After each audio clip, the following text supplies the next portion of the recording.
All right, and we are live. Welcome everyone to episode 33 of Narrations and Lamentations with Mittierim and the boys. I am your host, as always, Mittierim, and with me are the boys, Skip and Michael. Say hi, fellas. Hello. Did we lose Michael again? Well, he looks like he's there. No? All Yes. right. Well, we will continue on because his computer is garbage, and we should just get used to that fact at this point. So tonight we are going to continue on with our discussion of the last four lores of magic in the main book, which is Life, Heavens, Shadow, and Death. So we're going to be doing very similar to what we did last week, just kind of discussing what we think of... that's where he went. He had to go get his hat of shame. Um, so... So, first of all, I guess we'll discuss what's everybody been doing on their hobby time this week. Absolutely nothing. I haven't had a chance to paint one thing. I'm right there with you. This has been probably the least hobby-oriented week I've had since we got started back in Warhammer. I think at the very beginning of the week, I got 5 chameleon skinks done, and that's it. I got a gore done. That was about it. A single gore? He looks nice. Well, that's good. Well, that's actually relatively big news. Why don't you talk about why you're painting gore now? Decided Beastman instead of Hio. We got too much order and too many pointy ears in our campaign now.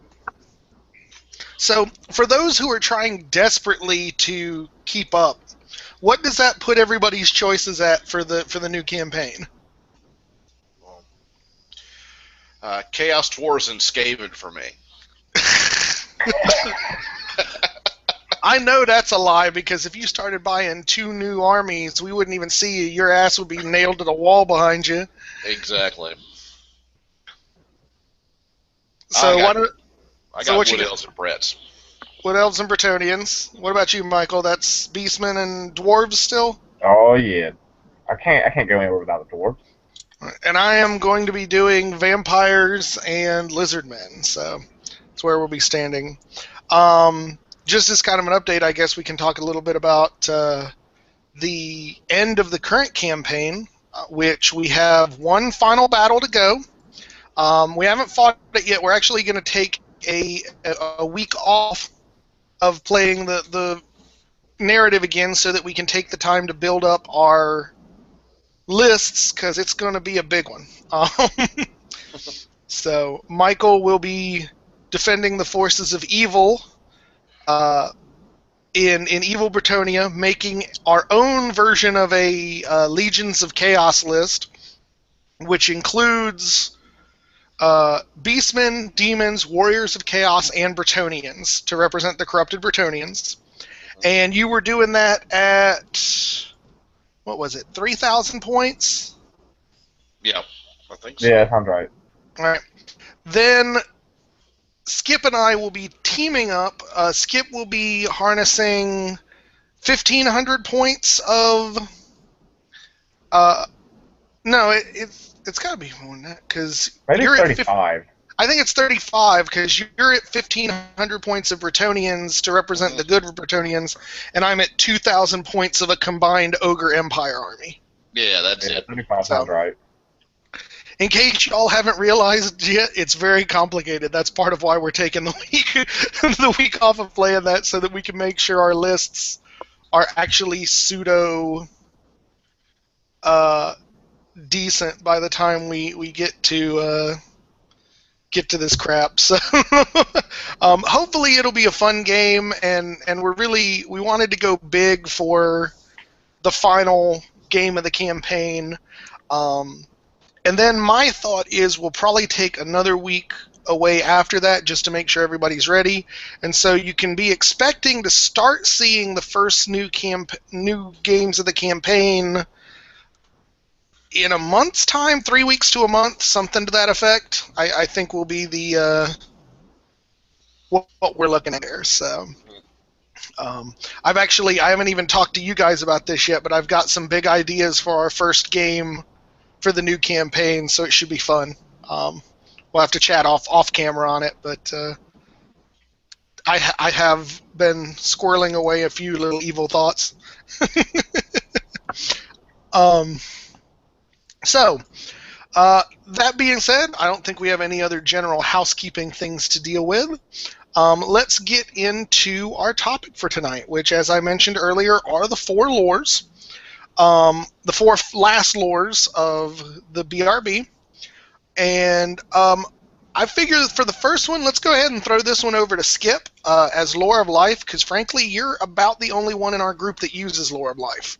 So why don't you give us a general rundown and talk about the lore attribute and your thoughts on it and the spells and everything?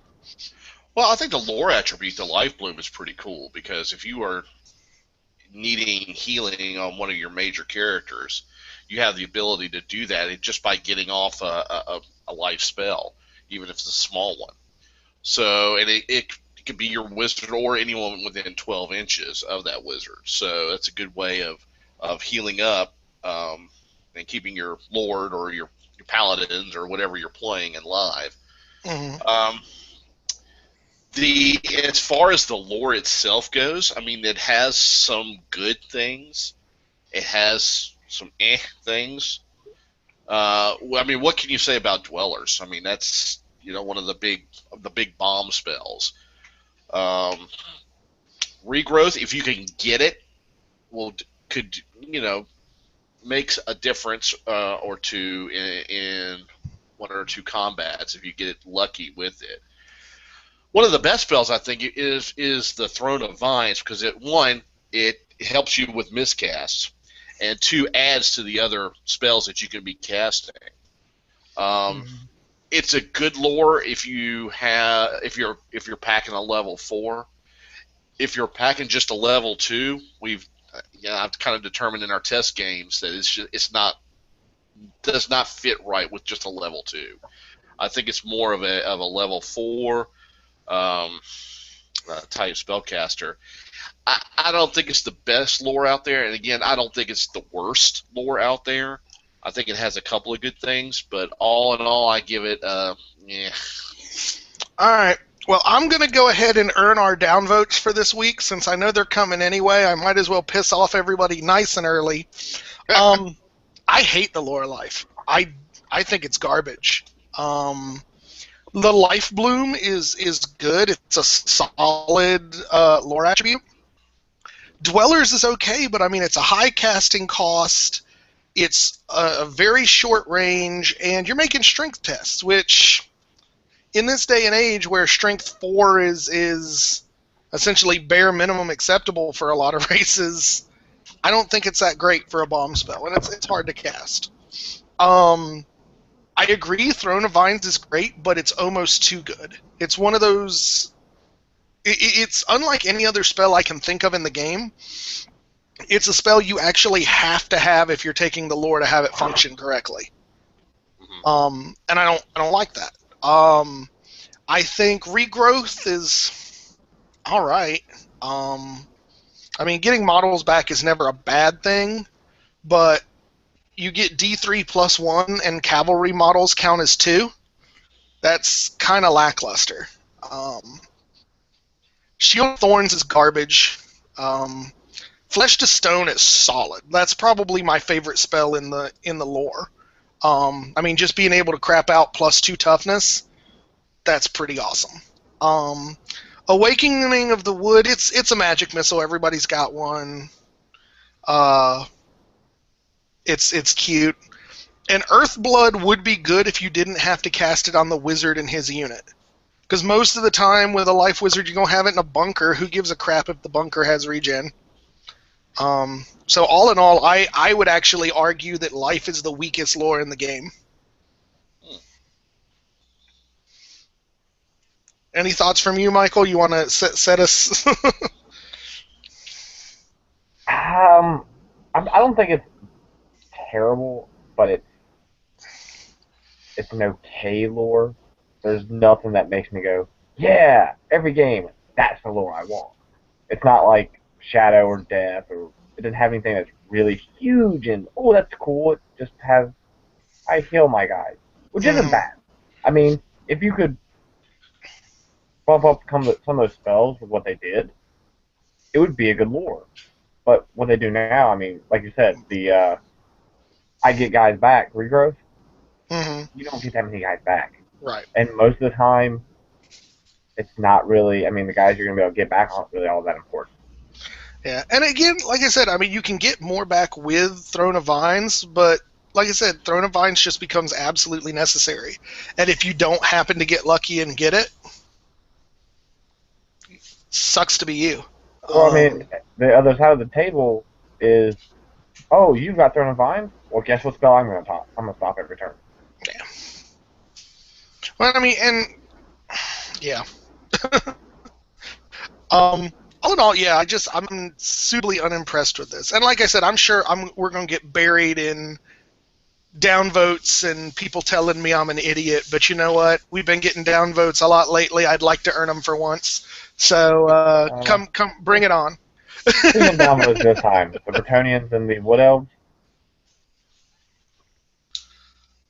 Oh, Skip, we got our first comment, and this is from, and I'm going to butcher this, I apologize ahead of time, Arkusanda Shuturumu is demanding where your Warhammer rules for weather are. Oh, shit. Oh. Right now, it's about in Las Vegas with the sandstorms out there. It's about where it is. All right. I thank you for reminding him. I'll have him beaten later until he complies. Technically, the new campaign has not started, so I'm still good. Right. You still got about 3 weeks to put that crap together. Like If I'm designing scenarios, you got to at least come up with the weather rules before we get going. Okay. So I think we generally can all agree, maybe not quite the level of lackluster that it is, but I think we can all kind of agree that life is on the low end of the totem pole. Yeah. Yeah. All right, so I'm going to do Heavens next, since I think I have the most experience with playing Heavens, which is funny because I don't play it very often. It is my chosen lore for my Lizardmen for the new campaign, but so starting off with Rolling Skies, this is a lore attribute that at first glance looks like garbage. It focuses only on flying targets, it's only D6 strength 4 hits, blah blah blah. But I tell you, I have probably gotten more active use out of that lore attribute than any other lore attribute in the whole game, with the possible exception of the vampire or the ogre lore for that just goes off every spell. But just it's nice to be able to throw something at little chaff units and pop them, even when it's not a direct damage spell. And I find that your opponent kind of forgets that.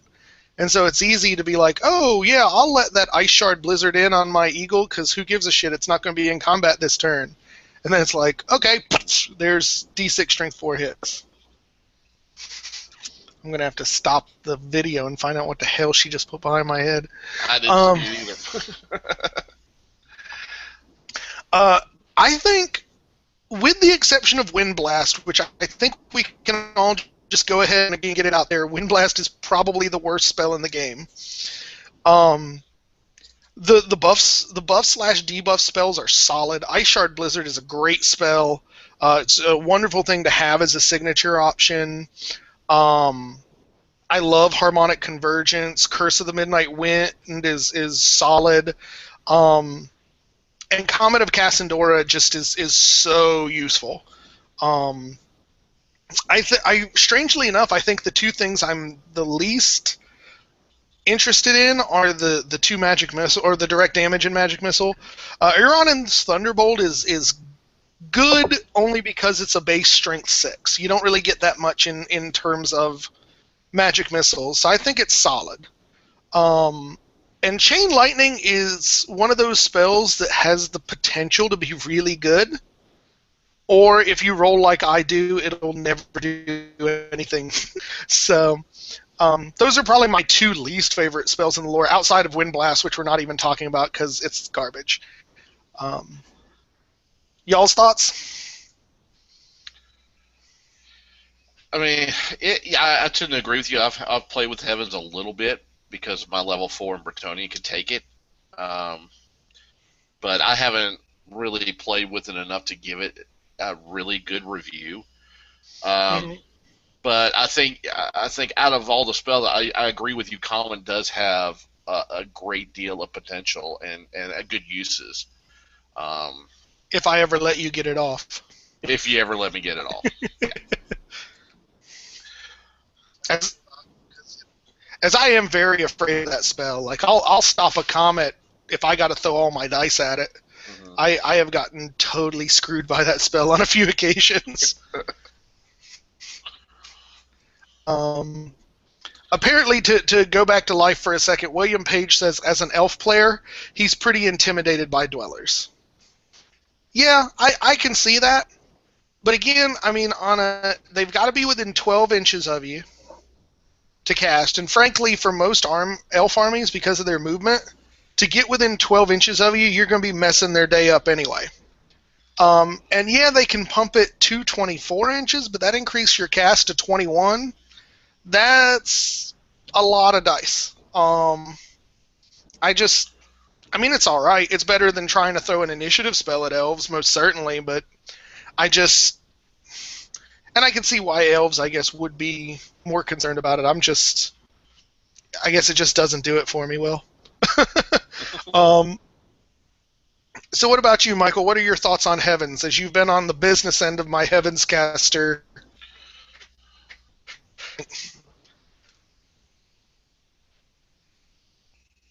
I think he froze again.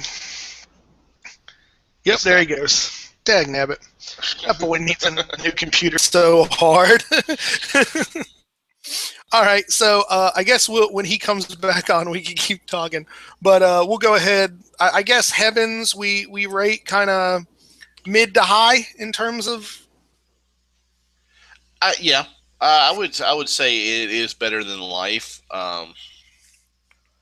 I don't think it's as good as Beasts, but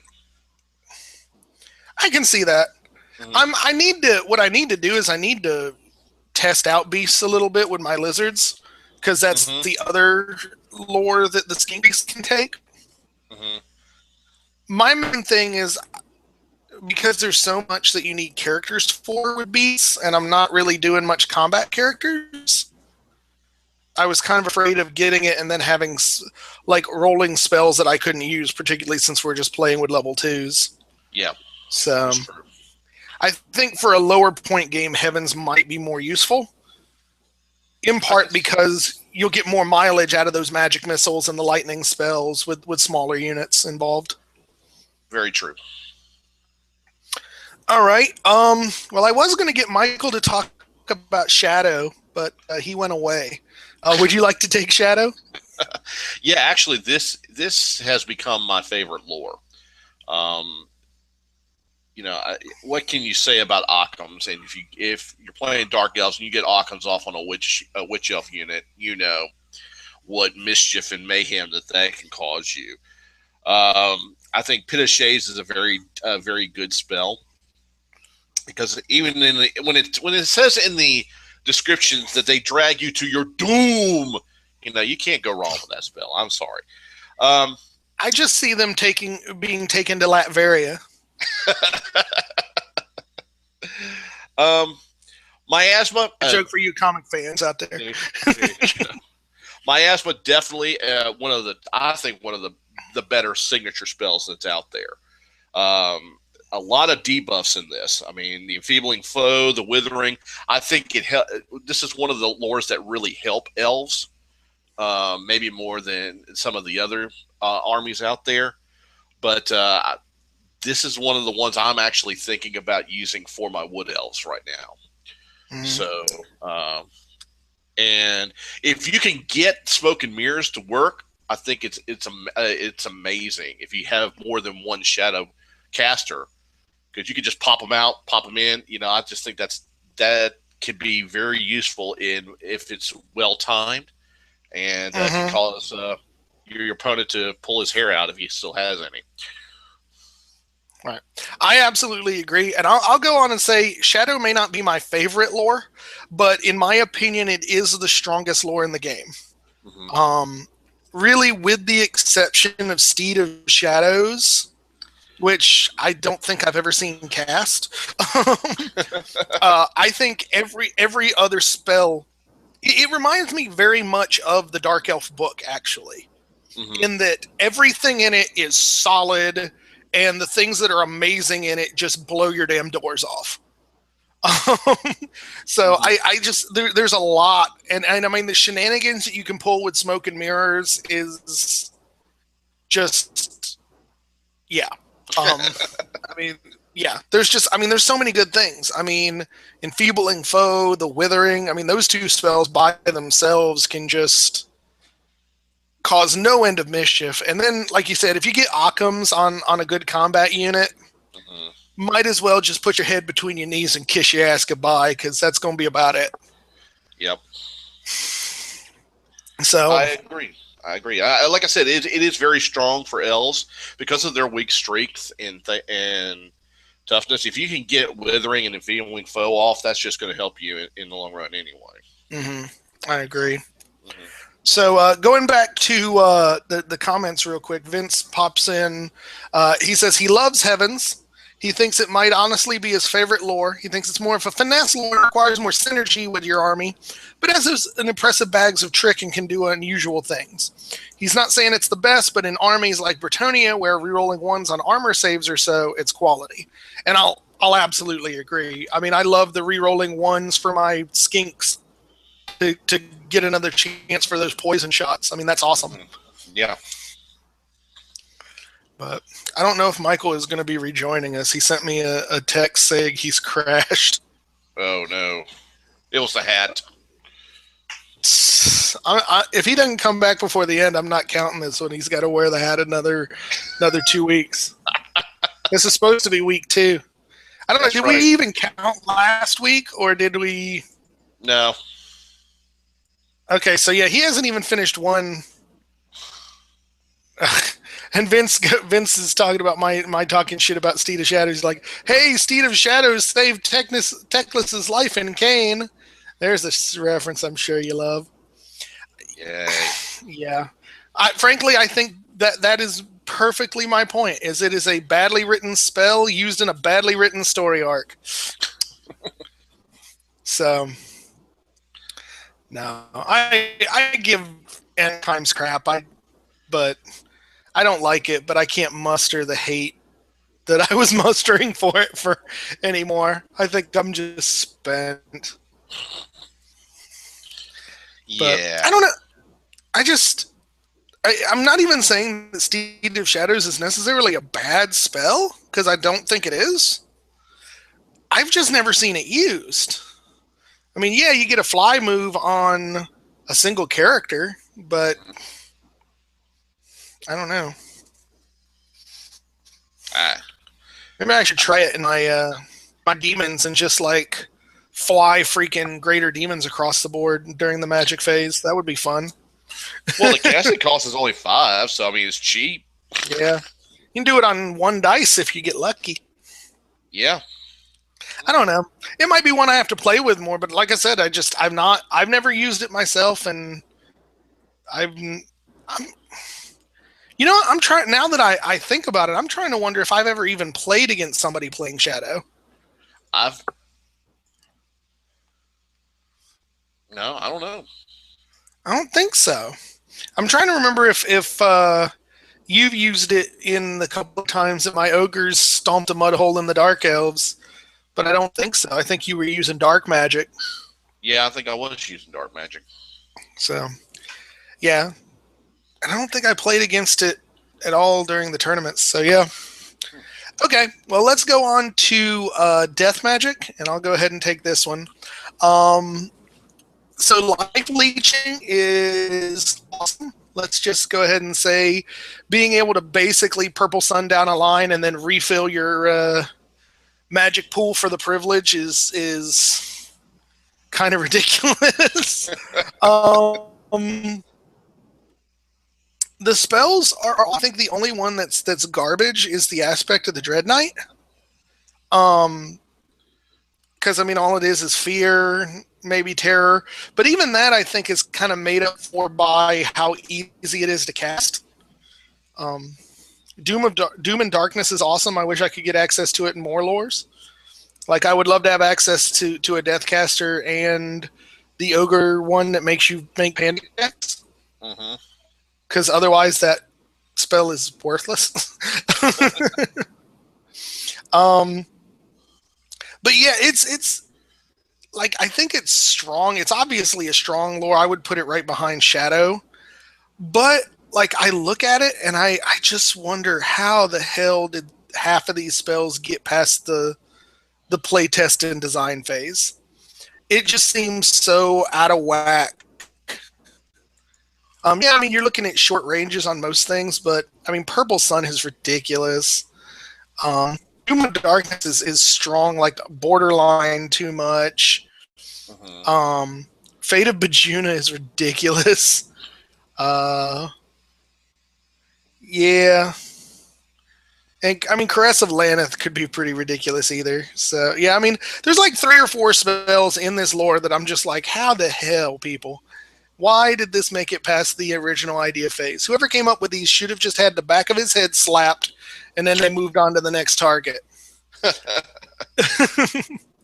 I mean, I think I've taken Death maybe once or twice, and I used Purple Sun, and I felt so bad after using it. And since that time I used it, I don't think I've taken Death. Never since then. It's not my favorite. This is probably something else that's going to get us some downvotes, by the way, as I think our dislike of Death was pretty well known. But whenever we talk about the stuff that people obviously know we don't like, we always get shat on for it. So, yeah. Holy crap! Did Michael come back? I see a dwarf. He's working on it. Yeah. But I'm sorry. Keep going if you had anything else to say about Death. I was just gonna. I could do without Death. I mean, if that lore suddenly went away, if the lore suddenly died, I wouldn't, cry or anything like that.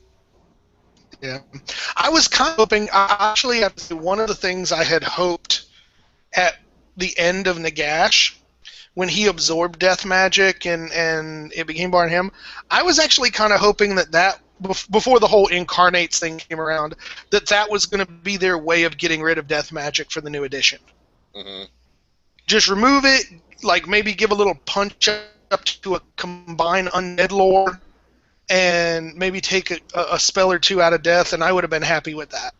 But then they did the whole incarnates thing, and I was like, oh, that's not where they're going with it. Well, I'm going to probably add to the downvotes now, but every time I think of Purple Sun, I just think of douches. At least you were the first one to pull that word out, because I don't know. I apparently cause a wailing and a gnashing of teeth through the universe when I use it. Well, I haven't pissed off anybody recently, so Right. So it's your turn. Is what you're saying. It's my turn. I think it's a douchey spell. I really do. I think. If you just, it takes a lot of skill to go up and move your wizard right in a line and shoot a spell down and win a game. I just think that takes a lot of strategy. I think it takes. Well, hold up. Let's slow down. Let's slow it down just a little bit and try and save somebody from putting a flaming pile of dog shit on your front porch. Okay. I agree. I think Purple Sun is way too strong. Just flat out way too strong. But now here's the question we got to ask is why? Is it the fact that the spell just goes willy-nilly like a magical vortex and runs over? Or, and this is probably the stance I take, is the fact that it targets initiative for the test the bigger problem? Because I think it wouldn't necessarily be so bad if it were a toughness test or a strength test, something different. But when you look at how many armies in the game have very low initiatives, I mean, you're looking at ogres, dwarves, lizardmen, the undead, both undead armies. I mean, hell, even the human armies, Bretts and Empire only have a 50-50 on it. Yep. I think that's actually the bigger problem, is that you're much more likely to face an army where one spell can literally wipe them off the board, i.e. if you're playing against dwarves or ogres or one of those other armies. Whereas if you did the same thing and it was toughness based, which actually has some precedent in the lore. I mean, you're looking at, you got Soul Blight for synergy, because I mean you're lower in strength and toughness. Fate of Bajuna is modified by toughness. Mm-hmm. Caress of Land is modified by strength, so you could really go either way. Mm-hmm. And I think that would tone it down some. I mean, yeah, you'd still have to deal with the fact that it's going to get shot out like a damn ping pong ball, and with the right situation, fly right down the lines. But I think if you weren't upping that by making it target a stat that has just a majority of low numbers when you look at all the armies combined. Mm-hmm. I mean, if you're not an elf, you're terrified of this spell. Let's be honest. I just, I don't know. I still think I could live without that spell in the lore. I think they could do something else, but that's just me. But I can see your support for that. If you switch it to toughness or strength, or give some of the other armies a chance if you're not an elf. But I don't know. I still think it's douchey.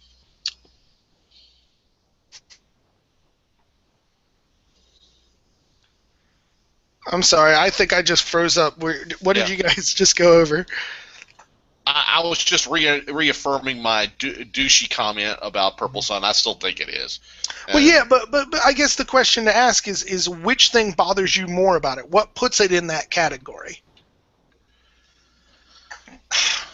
I just think I think the spell itself takes away using strategy in a game. Other than the fact that unless you have to pump all your dispel dice to make sure it doesn't go off. I just think that there's better things you could be doing. It makes it more fun for the opponent. It makes it more fun for you. I still think it's just a douchey spell. I don't care what you do with it. I think it's still a douchey spell. All right. So, Michael, what do you think? Unless you're not really there with us again. Oh no, I'm here. Overall lore or just Purple Sun itself?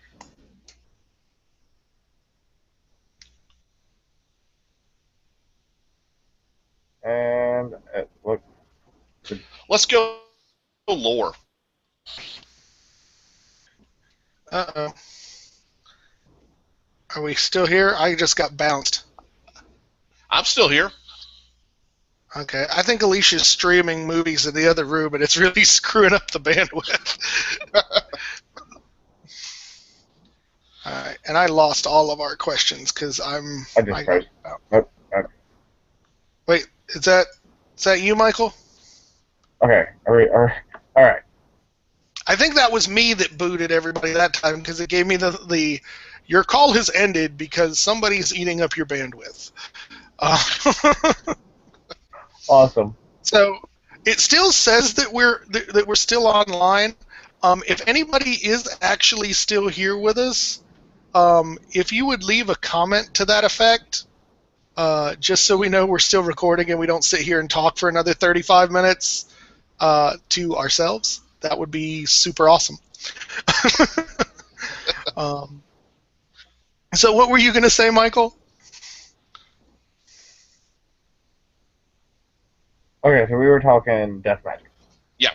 Right. We'll go back and get your thoughts on it in a minute. Let's close up death. Okay. Overall, I'm not it's not. Oh my God, it's the worst lore ever. But I'm with Skip in the fact that Purple Sun is probably the most abusive spell to have ever existed. And to put what really truly bothers me about that spell is the fact that it's one of those spells, one of those things in the game that you just go, here, I throw all my dice at, and if I get it off, that's game. There's no skill to it. You simply just, oh, I put my wizard here, and I cast it, and you don't have an army. I win. Yeah. There's no flank charges. There's no rear charges. It's just, I did one thing, turn 2. Yeah. I mean, in all fairness, I mean, maybe the argument could be stated, well, the tactics is making sure he doesn't do that, but I agree, you can kind of get to a position where Purple Sun can happen, frankly, way faster than some armies can deal with it. So, You look at the dwarves. How do we maneuver out of the way of that? you don't. Mm-mm. So, apparently, we are still online. As we are getting lots of emails about folks telling us we're still online. Okay, good.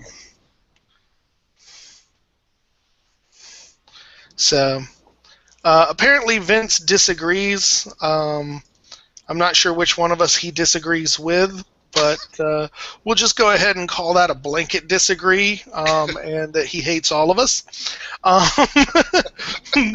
But no, to clarify, he's talking about there are plenty of armies with a high initiative as well, all the elves, chaos, demons, and so on. I'll give you like the elves and chaos, but it's only like half the demons have high, so we'll give you like, what's that, 4.5? Well, I mean, even at that, and he's this. Well, sorry, he's saying he's thinking it's the instant wound with no saves, which it's actually not. It's worse than that. It's the let me remove you as your model with no saves. Because I would be less afraid of it with ogres if it was just take a wound, no saves. That's I can afford to fail a lot more at that point. I can't get to the rest of your comment, Vince, because it's being dumb and not recognize. Like, I'm trying to read from my email, and emails from freaking YouTube suck because they cut it off halfway. But I'm trying to like link it and find the rest of his comment because. Oh wait, hold on. I think okay. He says if it caused even an auto strength 4 or strength 5 hit on a failed test, even if it allowed no saves, it would be greatly weaker. Yeah, absolutely. He says, though Skip, he agrees that it's not a fun spell. He thinks it can also help to serve as a counter to other bad behavior death spells or death stars and so on.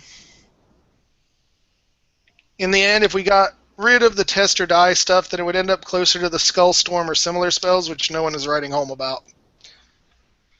Yeah, I can see that, but then again, I think if you remove the over-reliance on the instant death spells, you open up the chance to get more interesting things in the lore. Mm-hmm.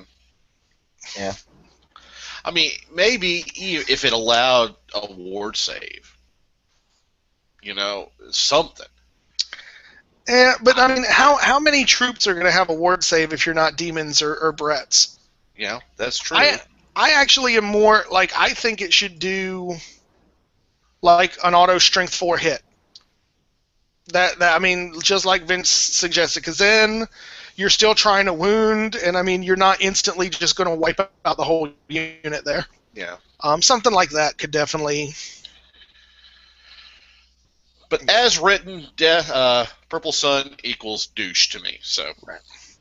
And in fairness, Vince, I think you're right that it can be used as, like, to counter other bad behavior, but I think that's, like, I feel very Cold War about that. It's like we get to a point of mutually assured douchiness.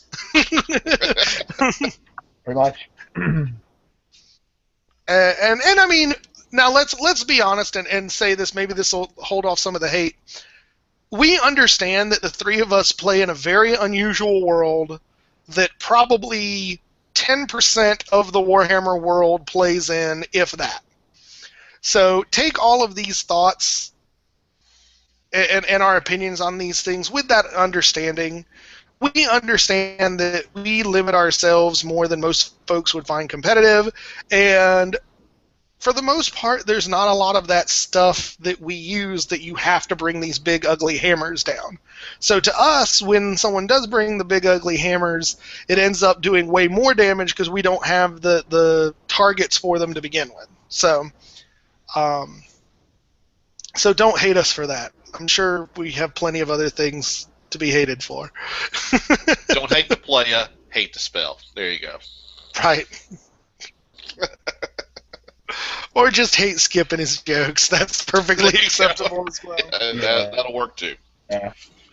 All right, I'm trying to. Oh yeah. Let's go back and get your opinions on shadow magic, Michael. Since we missed you because you fell off the planet. Shadow magic I kind of enjoy, even having it used against me. The only spell I don't really like is the Aqua's Vine Razor. But still, you know what? It's not an instant you straight out just kill me. I get saves. I get wards. You have to still wound me, so one can still not wound me. You still have to hit me. So, you know, Aquans, I could give or take. I don't like it, but frankly, it's not a purple sun to me. The lore attribute is probably my favorite thing about that. The ability to jump your mage around. Like, oh, this unit he's in that's getting ready to be in combat, he's not in that unit anymore. He's in this unit, and now my lord's over there. Yeah. No, I mean, I don't know if you heard when I said it, I actually place Shadow as probably the number one strongest lore in the game at the moment.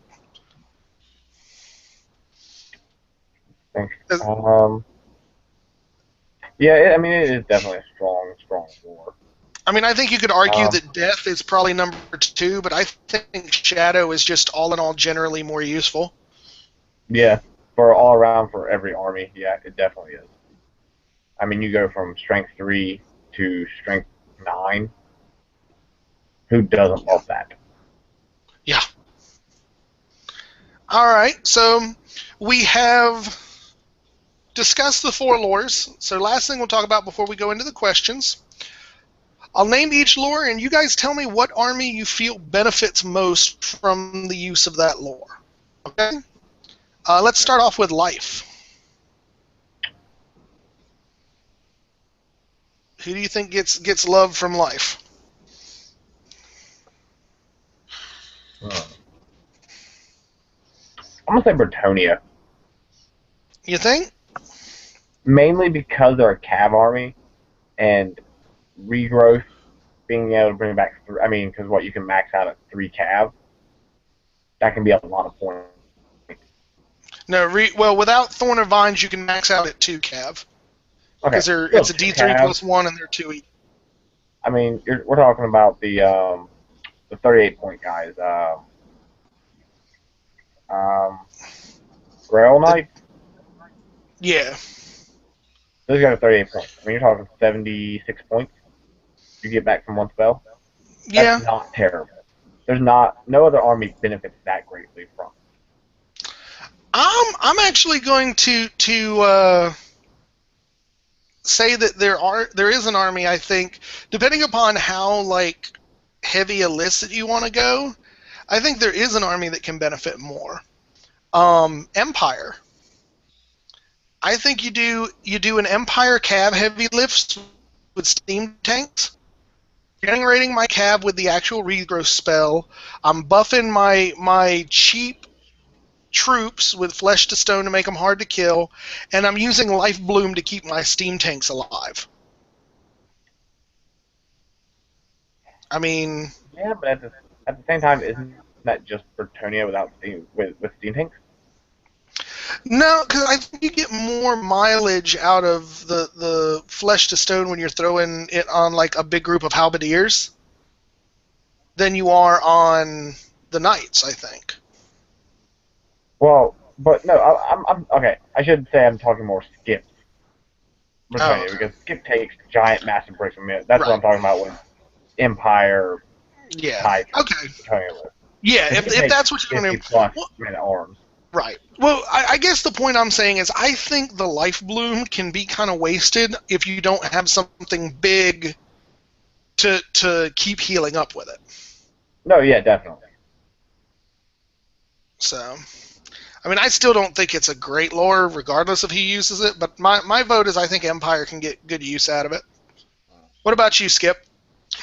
Uh, yeah, I can see it both ways. I mean, I could see. I think the human armies in general would benefit more than maybe some of the others.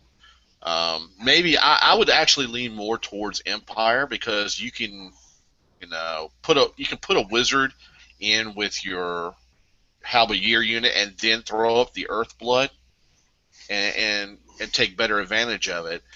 But I mean, you could spend if you want to just put it on your peasants, you just pop a cheap damsel in there with prayer icon, So. You know what? That's a great point. Mm-hmm. Yeah. Yeah. So, next lore, Heavens. What force gets the best out of Heavens?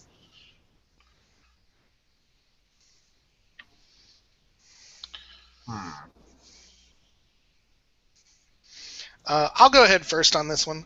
I ultimately think for Heavens you want something shooty. I think Skink Clouds can do pretty good with it. I think you could actually get some good use out of it with the ogres if you went with lead belchers and more shooty targets.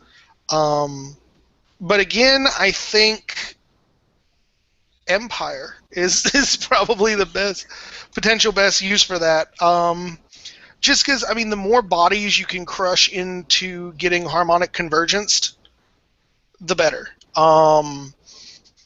Also, dropping Comet of Casandora and making them to use some of the detachment shenanigans that Empire can do. I think they can get a good benefit out of it as well. I want to say Wood Elf Oh? for the simple fact that with Comet in mind, you can scatter your enemies so easily, and you're so fast, you're not gonna get touched by it. So you can, I mean, you put it in the middle of the table, right where the middle of their line is. They're gonna move away from it. You can scatter their line, get them broken up into several groups, and Wood Elves deal very well with small groups. They shoot them to death. So you're not dealing with a full-faced army. That is something I hadn't even thought of. I think that's a great thought. Yeah, and the shooting part of the Wood Elves could definitely benefit from harmonic convergence as well. Oh yeah, definitely.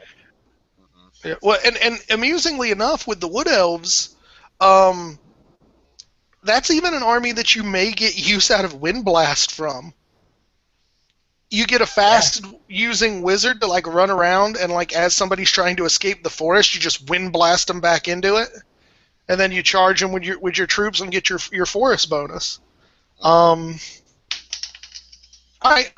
convinced. Did you have a different one, Skip, or? No, I was actually leaning towards Wood Elves with the harmonic convergence and also the with the comet. You can force them to you can put it behind them. I don't know, but I was thinking more of the harmonic convergence part of it. Mm-hmm. Yeah. All right. So Shadow, what's the best army for Shadow? Any elf. I know the one that it hurts coming. Yeah. I'm gonna just go ahead and flat say elves of any flavor. I mean, there's just so much good in here to make elves awesome. Well, I mean, not only that, but like, okay, let me wither you, and then my wood elves shoot you to death, or let me enfeebling foe you, and now you're not able to hurt my high elf cavalry because you're not punching through the army or armor. Yeah, I mean it's good. I think any of the elf armies just go, yes, please, can we have some more? Yeah. Anyone else want to put forth another idea on that one? No, it's elves. Elves. All right. So, Laura Death, what is the I guess to put this in a way surely to get us some hate, what's the biggest douche-worthy army? A high elf Teclis list of death. Oh, yeah? And the Banner of the World Dragon. Right. And if you can squeeze in there... Just because you have to be ridiculous. Yeah. On the other hand, correct me if I'm wrong, but Beastmen can take death too, can't they? They can. Yeah. Like, I could foresee like a Beastman Herdstone deal, like starting you out with ridiculous numbers of dice, just totally abusing the whole let me kill things life leeching back. Yeah. I could see that as being a very, very good use of that particular lore. Yeah, that would break the game a little bit. Well, I think the Beastmen need something. The Beastmen need Purple Sun. Well, I mean, think about it. You do because I was trying to think after our whole Beastmen debacle, I was thinking what would be just kind of really crazy is you just do nothing but like wizard characters, and you just pile them around a Hearthstone, and you go with like Lore of Death for your main one to take care of like big annoying targets, and then you do like Lore of Beasts for the lower one so that you can do multiple Wissons on your big combat units. And you have just a butt ton of dice, because I don't know. I don't know if it would work. I've not played the Beastmen enough to know if that's a good idea or if it just sounds good in my brain pan. I mean, the wizards aren't super expensive. The Great Bray is kind of expensive, but the normal shamans are 75 points. Yeah, but you're going to have a Great Bray regardless, so you might as well put some death on him and see what happens. Yeah. No, that's not a bad idea. Yeah. And then what you do is you just give them a couple of little 5-man Ungor units as bodyguards to like redirect anybody trying to come for them. And then you just tie them up in double fleas all damn day long. They're not bodyguards. They're elite guards. Right, okay, they're elite guard. Fine. Our armies must sound so ridiculous to anybody who actually knows how to play this game. Probably. All right, so what do you think, Skip? What's your favorite death? Let's see. What army do I really, really hate that I can put death on? The ogres don't get it. So yeah, they do. They do. The ogres can take there you go. Combine them with the army I hate the most, with the lore I hate the most. There you go. Yeah, I would never take death with ogres. I really wouldn't. Their leadership isn't good enough for Spirit Leech bombs. I mean, yeah, the low range plays to them, but let's be honest. If you're within 12 inches of something with an ogre caster and you're not charging, you're kind of doing it wrong. And Purple Sun it's just like the Maw spell from their own lore. It's too dangerous for them to actually use because of the ability to miscast and drop it on your own damn head. And with the low initiatives, I mean, I would never cast Purple Sun as an ogre player. Yeah. But that's just me. I'm sure I'll get a bunch of comments telling me why I'm a dumbass for doing that too, so. Alright, fellas, we're down to our last 30 minutes or so. I think we've had a good enough discussion on the lores of magic. Let's go into some questions. First question, and I think we've answered this one already, but we'll go ahead and get the official team tally. This one's from Vince. If you could remove one of the spells in the lores from the game forever, which would you remove? Shocking answer, I'm expecting. Yeah. I'm going to say Purple Sun. Just because I like stealing the easy answer. What's that spell that no one liked? Oh, Purple Sun. Right. Well, here, let's make it a little bit more of an interesting conversation. let's say as a group we're going to remove 3. So you guys have to come up with your own. Purple Sun's already gone. From any of the lores that we've discussed, Any of the or just lores. once today? Any of the lores we've discussed.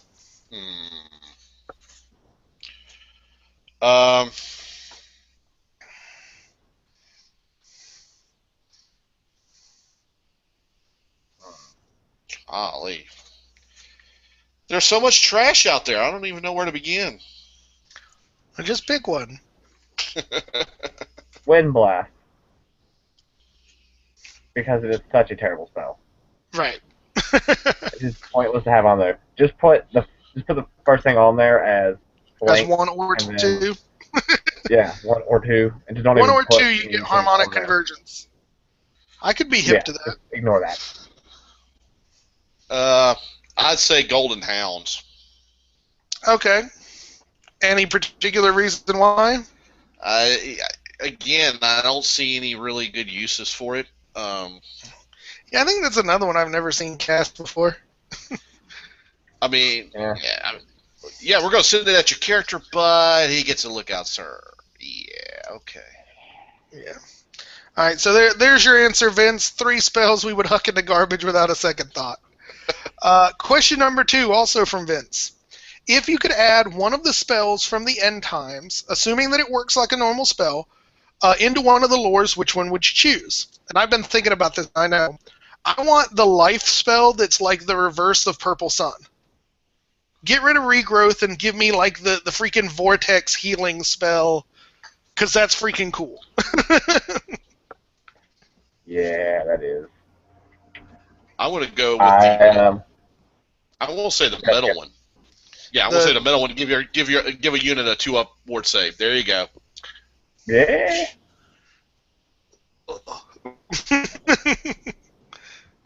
What about you, Michael?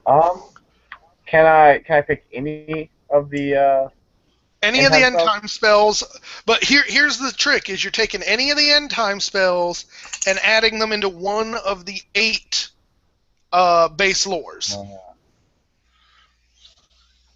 You know what? Just to make fire more taken, I want the Beastman spell, the Beastman in Times lore in there.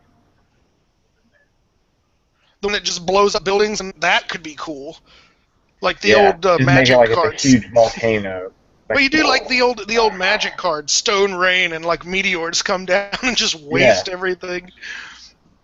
That would be cool. I like that idea. I want to use that spell. Well, don't worry. If we play the scenario I'm thinking about for the first new game of the campaign, we're going to be trotting out some of the end time spells, so it should be fun. All right, so number 3, also from Vince. Now that you have reviewed all the lores, which do you think is the weakest mechanically? How about narratively?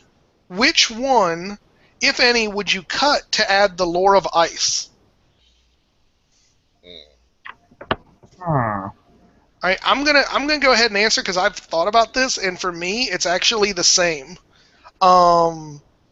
I think life is the weakest, both mechanically and narratively.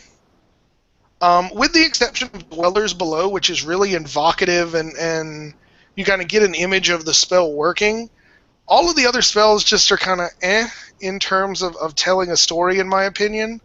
And we've gone on for a while why I think it's the worst mechanically. So I would be very happy to pull life out in exchange for the Lore of Ice. Yeah. Mechanically speaking, it's definitely life. Just, whatever. It's life. Narratively, yeah. I mean, it's cool to bring back a few guys here and there, but that's... Ooh, I got 2 knights. Yay. It's not all that awe-inspiring. But, for what lore I would take out, I'd probably take out Shadow. Really? You're going to have to defend this choice. All the lores have opposites. except for shadow, because there's no light lore. No, wait, there What's is the light lore. yeah? What's the opposite of fire? Well, the opposite of fire is ice. That's what we'd be adding into. Okay. So what's the I guess opposite of it's metal? heaven. I guess I would do metal or heaven, because I don't think. Dude, I Yeah, think 'cause I don't think metal. I think you're smoking something to think that there's schools of opposition in this game. That's narratively what I want. Oh, okay. I want opposition. Like if I'm going to remove a lore, that's what I want it to go to.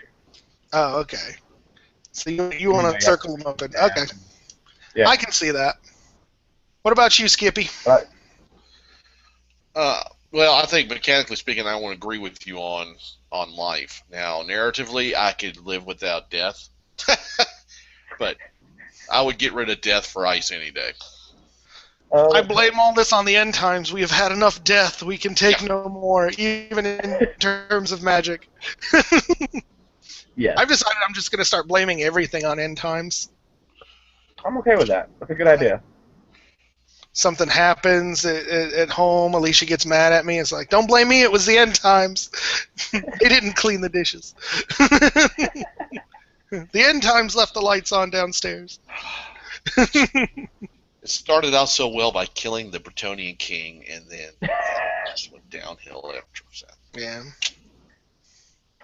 As a side note, and this is something I've been thinking about, if there's any of our viewers who have actually read the ancillary novels, can somebody answer one question for me?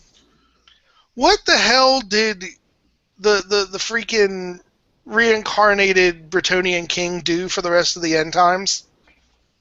Like, they made this whole big thing about him being the Green Knight and coming back in Bretonian's time, and then they don't mention him again. I mean, does he show up in those books? And if so, I would very much like someone to spoil that for me, because it was annoying the crap out of me. Oh. All right, so here we go. Here's one from Paul Keenert, and I love this question. What spells would be in the lore of giants? First of all, we would steal Foot of Gork as our 6th level spell, except it would just be Foot of that guy over there. Foot of Chew. Right. So the next spell I want an enlarge spell. You cast it on a unit of infantry. It gives them 1 additional attack and makes them monstrous infantry for a turn. That'd be cool. Is that not awesome? That would be cool. That's pretty cool. The magic missile would be Huck Rock, and it would be like a magic missile, except it's a template, like the little the small template. Beyond that, it's a normal magic missile. And I was playing with the idea of giving them like a summoning spell called Giant Sack, where they just like pull something out of the sack and put it on the ground because of all the people they've stuffed in there for. But I couldn't quite figure out how to make that work and not be silly. But those are my ideas for lore of giant spells so far.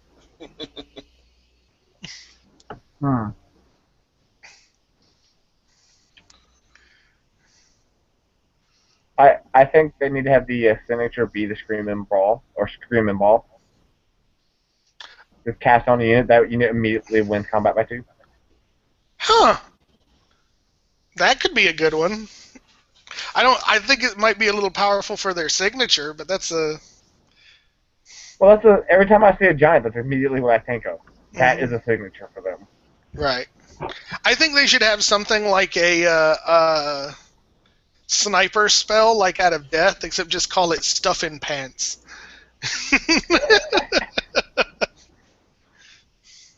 That would be funny. Yeah. I want that. So what about you, Skip? Can you come up with a spell? I can't follow that. I can't follow Stuff in Pants. All right. So there. I think that brings us to 6 spells, right? Yeah. Yeah. Okay. Apparently Vince is saying Guy does show up, or Giles, whatever the hell his name is. I don't know. Yeah. Apparently, he dies at La Maisontal at the very end. So, all right. So cool. He showed up to die. Yeah. Yeah. That's terrible. Viva la Bretonia. Viva no Bretonia. Yeah, there you go. Sad. Okay. Now. Yeah. Whatever. I'm not even caring. End times did it. Yeah. End times did it. Whatever. Yeah. I really have. I mean, it's just. It is very sad how much this is, like, the end times has just sucked every last fuck I had to give away. I am officially out of all of them. And sorry I didn't flag this for 18 plus with my use of language there, but I got none left. I was so hoping that we, on the very last page, which, by the way, I haven't read yet, Michael. Sorry. Sorry. That you would turn it and it would be like finding Bobby in the shower. Well, I never thought that I would hear you wanting to find a dude in your shower, but metaphorically speaking, that it was just a dream. Yeah. That was Apparently just his name is Bobby. right. Metaphors don't have names, Skip. Metaphors don't have names. And just before anybody makes a comment, yes, I understand he's referencing Dallas there. I'm just making a joke. Yeah, I kind of agree, but at this point, like I said, like, I'm not even mad anymore. I literally just do not care. And I'll be honest, like, I was thinking about this the other day, like, everybody is kind of talking about, ooh, Ninth is coming out, whatever, but I literally think that End Times has sucked away all my give-a-shits for Ninth, too. I mean, yeah. I don't care. I certainly didn't care enough to stop doing my Lizard Men. I absolutely don't care. At this point, I don't even know if I'll be buying Ninth. I may give it a look, I may not. I absolutely do not care anymore. But anyway, that's not what we're talking about here today, gentlemen. Let's get back to this last question and we can close this down. I think it was my fault. I think I brought it up. So, last question is from Colin Goody. And he says, now that we've looked at all the spells, is...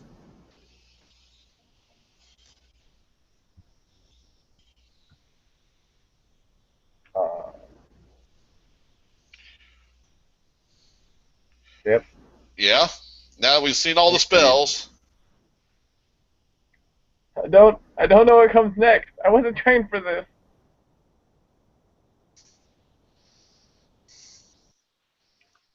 All right, I think we're back. Can somebody answer that question? Because I think we're still on dead air. Which question? You said now that we got all the lores and then it froze. Oh, okay. So now that we've looked at all the lores, is there any spell you've never seen used? And like I said, I've never seen the Hound of Shadow or the Steed of Shadows and the Golden Hounds. I've seen Steed of Shadows used once, but Golden Hounds, I didn't even realize that was an actual spell. So, yes, no, I haven't is seen that one. What lore is that from?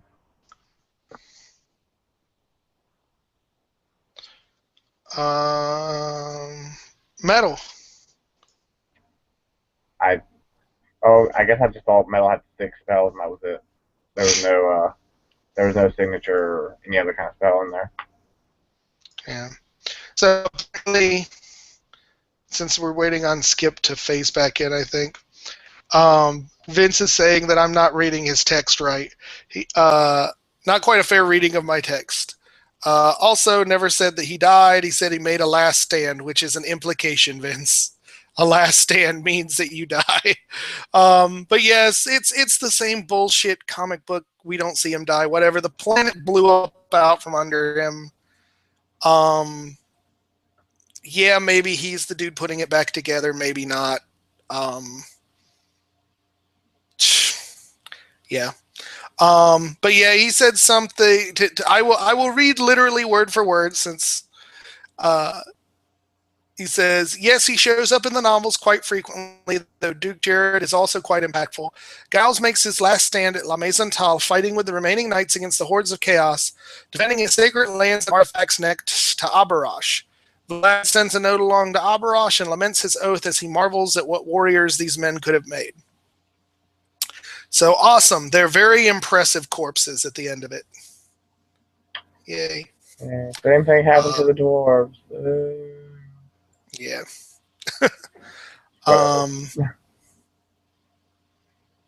Yeah. Eddie says, who knows what such a moment could portend for the future? Maybe nothing, but could be something really cool. Could be. Like I said, he could be the dude who's putting the world back together. That'd be awesome. Let's make everybody French. Bretonia will be the actual. Bretonia will be the actual center for the Ninth Army. I am completely okay with that. Make Bretonia the best army. They deserve a new book. We'll mount dwarven cannons on the back of Bretonian war horses. Make tanks. Oh yeah. Oh yeah. Oh. All right, that idea might make me care a little bit, but it's so not going to happen. There's nothing rekindling that interest. They'll just make it a chariot cannon. It'll just be two Bretonian horses pulling a dwarf on like a sled with a cannon. That works. I want that. Oh. Yeah. All right. I'm done. Just, like, that's a great idea. I am literally, it's been one hell of a week. I'm just like, even about things I'm excited about, I'm having trouble giving a shit. And pile that with my already blah about where I was on End Times. I'm sure nobody wants to hear me talk about it anymore, so we're just not going to. So it looks like we lost Skip. So I hope everyone enjoyed the official week 1 of Michael's Hat of Shame, since he only got part of a session or part of a episode last week. He does have 2 more weeks ahead of himself. So apparently it has been very impressive to his little 2-year-old niece. So yeah, who would have known? 2-year-old little girl likes to play with pink hats. Well, at least you have a use for it after you're done with it. You can give it to her. That's true. Except she has the attention span of a 2-year-old and therefore will be very impressed for probably a day or 2 and then never use it again. Yeah, well, that's kids for you. All right, so one last check on our comments.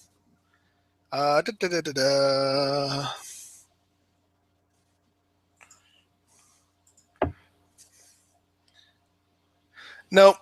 Last thing is Vince yelling at me for misquoting him. So we love you, Vince. We're gonna misquote you forever. And there, Skip shows up just in time to bye. Maybe. Probably not. Where'd y'all go? I don't know, dude. You left us, traitor. How can you hear him, but I can't hear him? Well, because his words don't like you. Well, this is just rude. It's actually the hat. The hat is keeping his words out. So yeah. So yeah, that's the end of the comments. So we're gonna go ahead and call it a close. Next week, I've got kind of maybe a strangely esoteric topic. And I kind of wanted to put it out for the viewers to see if you guys would be even interested in watching something like this. So in the event you are or that you're not, leave a comment, let me know. But one of the things I actually wanted to talk about, since we are role players primarily, is how crafting a narrative for a Warhammer campaign is different than crafting one for something like a D&D game. It may be a little more esoteric and less directly related to the game, But it's something that in my current mindset we might be able to talk about for a while, and hopefully you guys will enjoy it. So if that sounds like a cool idea, let us know in the comments. If it sounds like something that'll bore you to tears, let us know that too, and we might come up with another idea. So anything to close out, Skip, since Michael disappeared again? Glad to be back. Have a great night. All right. Good night, everybody, and we'll see you next week. Bye-bye now.